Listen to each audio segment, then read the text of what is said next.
If 2 Super Bowl rings and a Hall of Fame worthy career wasn't enough, Travis Kelce is now dating one of the world's biggest pop stars, Taylor Swift. Whichever way you look at it, it's fair to say that he really is winning on and off of the field. As we marvel at the remarkable final chapters of Travis Kelce's playing career, many people would be surprised to hear the story that got the star tight end to where he is now. From being kicked off of his college football team and being doubted by NFL scouts, to having a dating show on E, to where we are now, it really is an incredible story. And in this video, we're going to be taking a deeper look into all of it and find out how Kelce has ended up where he has. It will probably come as no surprise, but Travis Kelce was an impressive athlete as a youngster. It wasn't just football that he took well to, also standing out as a talented basketball player and baseball player. He always knew that he wanted to play multiple sports at a university, but it was football that he shone the brightest at. He started out his career at Cleveland Heights High School, where he played as a dual threat quarterback for the Cleveland Heights Tigers. Thanks to his size, he proved a tough assignment on the ground. I've never seen a kid 6'6", 230 pounds at the time, run, jump, and have ball skills, even though he was a quarterback.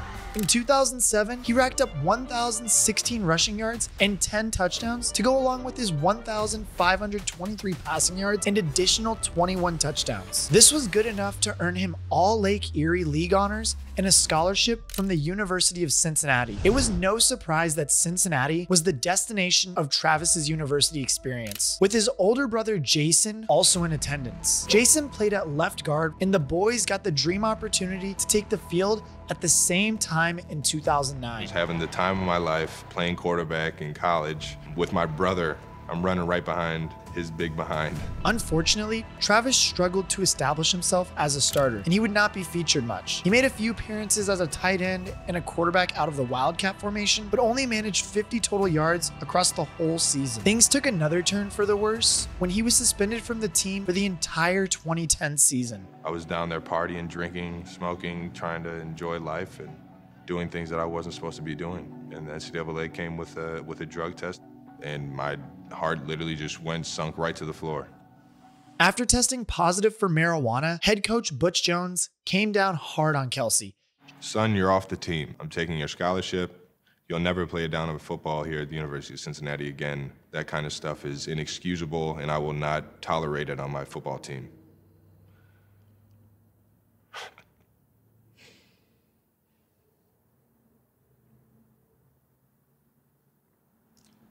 This is exactly how I reacted.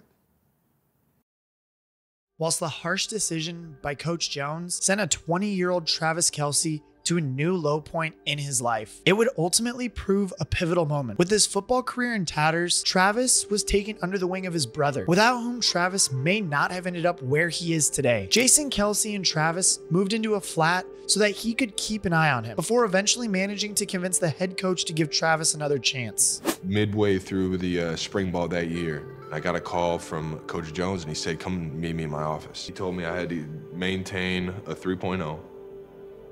I had to not miss a single class, which at that time in my life was unheard of. I had to find a way to pay for school. After meeting Coach Jones's education and discipline-related demands, Kelce was allowed back onto the team in 2011. However, this time around, Kelce was a full-fledged member of the tight end department, and thus was set on the path to becoming one of the greatest of all time. Travis has spoken about how the suspension gave him the scare he needed to switch on and start taking his career seriously. I couldn't even look my father in the face. I couldn't, you know, when I talked to my mother, it was just certain things that, you know what I mean? I just, it was a very, like you said, it was a humbling experience, and it built character in who I am and who I wanted to be.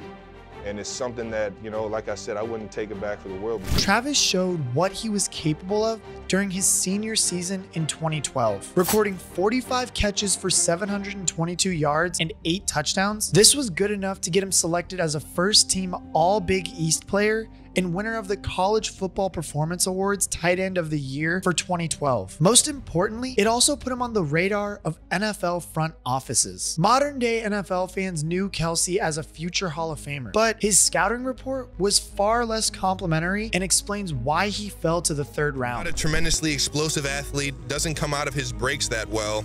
He doesn't run a wide variety of routes, doesn't display sudden or sharp breaks in routes. Character is a big question. He doesn't really produce until 2012, so may label him a potential one-year wonder. And as a result, Kelce slipped to the 3rd round. But just before selecting him, Kansas City Chiefs head coach Andy Reid called up Travis to give him a little bit of a grilling, which was one of the funniest calls you'll ever hear. He asked me straight to the point, "Are you gonna this up, man?" And I was like, "Huh?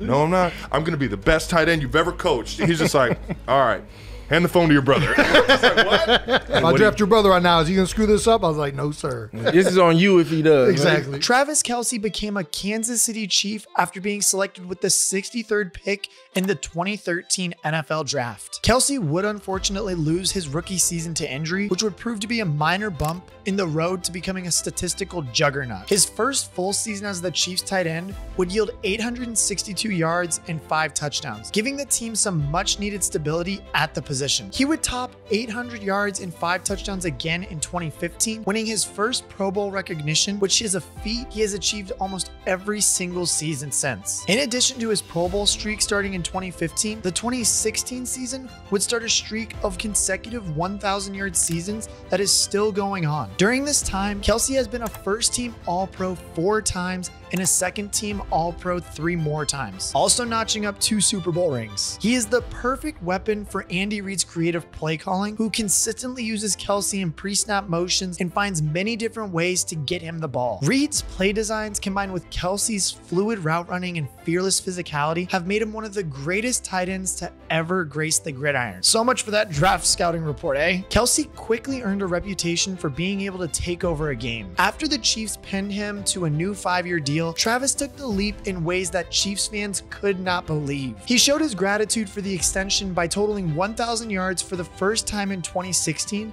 before going to be ranked as the 26th best player in the NFL on the top 100 list, peaking at number 5 in both 2021 and 2023. And since this list is based on the rankings by players themselves, there is no truer representation of talent than the respect given to you by players you face week in and week out. His dominance has been incredible to watch, even more so in the later stages of his career, with the Chiefs having fewer and fewer weapons in the receiving game. After Kansas City traded away wide receiver Tyreek Hill, Kelce was the only standout weapon left in the offense. Everyone knows that Kelce is going to be the target, but his partnership with Patrick Mahomes has appeared immune to any form of defensive scheming. With Hill out of the equation and no notable wide receivers to take any attention away from Kelce, the tight end scorched the league for 1,338 yards and a career-high 12 touchdowns. I mean, there are so many adjectives to describe Kelce's play on the field, but the word unstoppable sums it up best. All throughout his career, there has never been any doubt that Kelce is a showman who loves every moment of being in the limelight. From his extravagant touchdown celebrations to mainstream television dating programs. I feel like we would be just like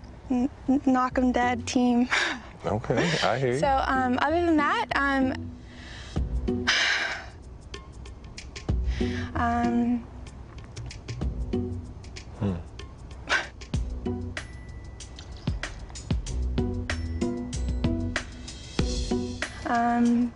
just, I can't really like say anything else. Kelce is always finding new ways to steal the spotlight. Just before embarking on his incredible streak as a tight end, Kelce took to television to try and find love. It was extremely awkward because I really didn't have much to say about what we were doing on the show. Catching Kelce on E! was a dating competition released in 2016 involving 50 women from 50 different states attempting to win the heart of the tight end, before Kelce would finally end up selecting Mary Benberry. The two would date for several months, but there was no happy ever after, with Benberry claiming that Kelce had cheated on her. Like the saying goes, once a cheater, always a cheater. Certain qualities don't change in men. I feel like Travis is a narcissist, so most narcissists don't change. And get this, she even sent a warning to Taylor Swift. Swifties are aggressive, very negative, very hypocritical. It's really crazy to me that someone that I think is, you know, positive and really nice has such a negative and angry fan base. But with Swift being spotted at the Chiefs' last game, she doesn't appear to be too concerned at all. It's fair to say that the relationship has taken the world by storm. I'll be 87, you'll be 89. Which is crazy. He's number 87. Her album is 1989. Coincidence, Janae and Gio? I think not. Pictures of Swift in an Arrowhead hospitality box made it on the BBC News home screen in the UK. And honestly, this might be good for football. The Swifties are on board as well, with Kelce gaining 300,000 social media followers and seeing his merch sales go up by 400%. He is also now the 5th best-selling NFL jersey, and the Chiefs' viewership for 18 to 49-year-old women increased by 63%. Back on the field though, Kelce looks set to continue racking up the numbers. He benefits from playing with Patrick Mahomes, who many people are already arguing might finish up as the greatest quarterback of all time, which we are also if you haven't seen the video. But the Kansas City Chiefs entered the 2023 season as the defending Super Bowl champions. And with Kelce and Mahomes working their magic, there is no reason to think that they can't run it straight back for another one. The last elite Chiefs tight end to precede Kelce was Tony Gonzalez, who racked up 15,127 yards and 111 touchdowns before calling it a day at the age of 37. Kelce still has 4 years until he reaches 37, and at the rate he is going, that would put him close to Gonzalez's career numbers. With the Chiefs also operating firmly within a Super Bowl window, you can't help but feel there is still a very busy chapter in the Travis Kelce story yet to play out. After struggling as a Wildcat quarterback and a tight end weapon for the University of Cincinnati before being kicked off the team and told he would never play another down for them again, it has been quite a remarkable place to end up. It has been 13 years since his lowest moment, but in that time, he has become one of the greatest tight ends ever and has won numerous awards in 2 Super Bowls and is now dating one of the most popular worldwide music sensations, Taylor Swift. Travis Kelce truly is winning on and off of the field.